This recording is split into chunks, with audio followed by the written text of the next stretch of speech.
एक वन में एक तपस्वी रहते थे। वे बहुत पहुंचे हुए आरार्ष थे। उनका तपस्या बल बहुत ऊंचा था। रोज वह प्रातः आकर नदी में स्नान करते और नदी किनारे के एक पत्थर के ऊपर आसन जमाकर तपस्या करते थे। निकट ही उनकी कुटिया थी, जहां उनकी पत्नी भी रहती थी। एक दिन एक विचित्र घटना घटी। अपनी तपस्या समाप्त करने के बाद ईश्वर को प्रणाम करके उन्होंने अपने हाथ खोले ही थे कि उनके हाथों में एक नन्ही सी चूहिया आ गिरी। वास्तव में आकाश में एक चील पंजों में उस चूहिया को दबाए उड़ी जा रही थी और संयोगवश चूहिया पंजों से छूटकर गिर पड़ी थी। आरार्ष ने मौत के भय से थर थर कांपती चूहिया को देखा। आरार्षि और उनकी पत्नी के कोई संतान नहीं थी। कई बार पत्नी संतान की इच्छा व्यक्त कर चुकी थी। आरार्षि दिलासा देते रहते थे। आरार्षि को पता था कि उनकी पत्नी के भाग्य में अपनी कोख से संतान को जन्म देकर मां बनने का सुख नहीं लिखा है। किस्मत का लिखा तो बदला नहीं जा सकता, परंतु अपने मुंह से यह सच्चाई बताकर वे पत्नी का दिल नहीं दुखाना चाहते थे। यह भी सोचते रहते कि किस उपाय से पत्नी के जीवन का यह अभाव दूर किया जाए। आरार्षि को नन्ही चूहिया पर दया आ गई। उन्होंने अपनी आंखें बंद कर एक मंत्र पढ़ा और अपनी तपस्या की शक्ति से चूहिया को मानव बच्ची बना दिया। वह उस बच्ची को हाथों में उठाए घर पहुंचे और अपनी पत्नी से बोले, सुभागे, तुम सदा संतान की कामना किया करती थी।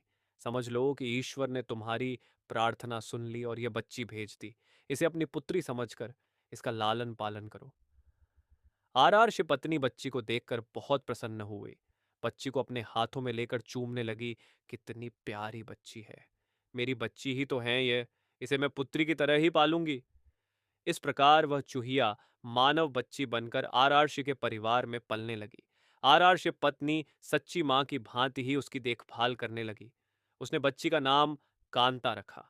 आरार्ष भी कांता से पितावत स्नेह करने लगे। धीरे धीरे वे यह भूल गए कि उनकी पुत्री कभी चूहिया थी। माँ तो बच्ची के प्यार में खो गई। वह दिन रात उसे खिलाने और उससे खेलने में लगी रहती।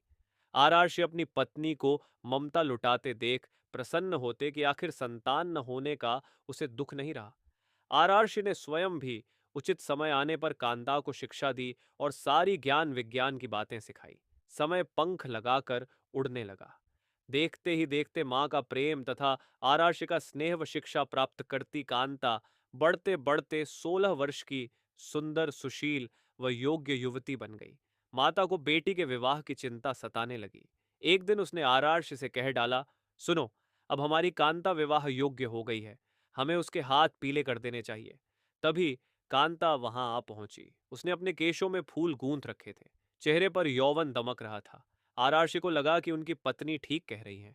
उन्होंने धीरे से अपनी पत्नी के कान में कहा, मैं हमारी बिटिया के लिए अच्छे से अच्छा वर ढूंढ निकालूंगा। उन्होंने अपने तपोबल से सूर्य देव का आवाहन किया। सूर्य आरार्ष के सामने प्रकट हुए और बोले, प्रणाम मुनिश्री, कहिए आपने मुझे क्यों स्मरण किया, क्या आज्ञा है। आरार्ष ने कांता की ओर इशारा करके कहा, यह मेरी बेटी है, सर्वगुण सुशील है। मैं चाहता हूं कि तुम इससे विवाह कर लो। तभी कांता बोली, तात, ये बहुत गर्म है, मेरी तो आंखें चूंधिया रही हैं, मैं इनसे विवाह कैसे करूं? न कभी इनके निकट जा पाऊंगी न देख पाऊंगी। आर्षि ने कांता की पीठ थपथपाई और बोले, ठीक है, दूसरे और श्रेष्ठ वर देखते हैं। सूर्यदेव बोले, शिवर, बादल मुझसे श्रेष्ठ हैं, वह मुझे भी ढक लेता है, उससे बात कीजिए। आरार्ष के बुलाने पर बादल गरजते लरजते और बिजलियां चमकाते प्रकट हुए। बादल को देखते ही कांता ने विरोध किया, तात, ये तो बहुत काले रंग का है, मेरा रंग गोरा है, हमारी जोड़ी नहीं जमेगी। आरार्ष ने बादल से पूछा, तुम ही बताओ कि तुमसे श्रेष्ठ कौन है। बादल ने उत्तर दिया, पवन, वह मुझे भी उड़ाकर ले जाता है, मैं तो उसी के इशारे पर चलता रहता हूं। आरार्ष ने पवन का आवाहन किया। पवन देव प्रकट हुए तो आरार्ष ने कांता से ही पूछा, पुत्री, तुम्हें यह वर पसंद है? कांता ने अपना सिर हिलाया, नहीं तात, ये बहुत चंचल है, एक जगह टिकेगा ही नहीं, इसके साथ गारा हस्ती कैसे जमेगी। आरार्षि की पत्नी भी बोली, हम अपनी बेटी पवन देव को नहीं देंगे?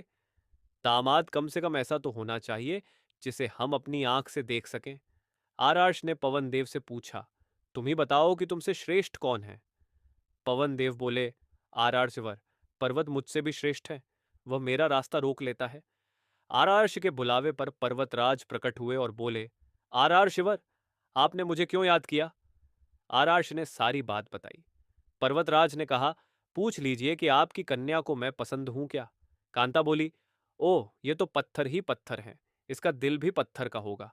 आरार्ष ने पर्वतराज से उससे भी श्रेष्ठ वर बताने को कहा, तो पर्वतराज बोले, चूहा मुझसे भी श्रेष्ठ है, वह मुझे भी छेद कर बिल बनाकर उसमें रहता है। पर्वतराज के ऐसा कहते ही एक चूहा उनके कानों से निकलकर सामने आ कूदा। चूहे को देखते ही कांता खुशी से उछल पड़ी। तात तात, मुझे यह चूहा बहुत पसंद है, मेरा विवाह इसी से कर दीजिए। मुझे इसके कान और पूंछ बहुत प्यारे लग रहे हैं, मुझे यही वर चाहिए। आरार्ष ने मंत्र बल से एक चूहिया को तो मानवी बना दिया, पर उसका दिल तो चूहिया का ही रहा। आरार्ष ने कांता को फिर चूहिया बनाकर उसका विवाह चूहे से कर दिया और दोनों को विदा किया। सीखा, जीव जिस योनि में जन्म लेता है उसी के संस्कार बने रहते हैं। स्वभाव नकली उपायों से नहीं बदले जा सकते।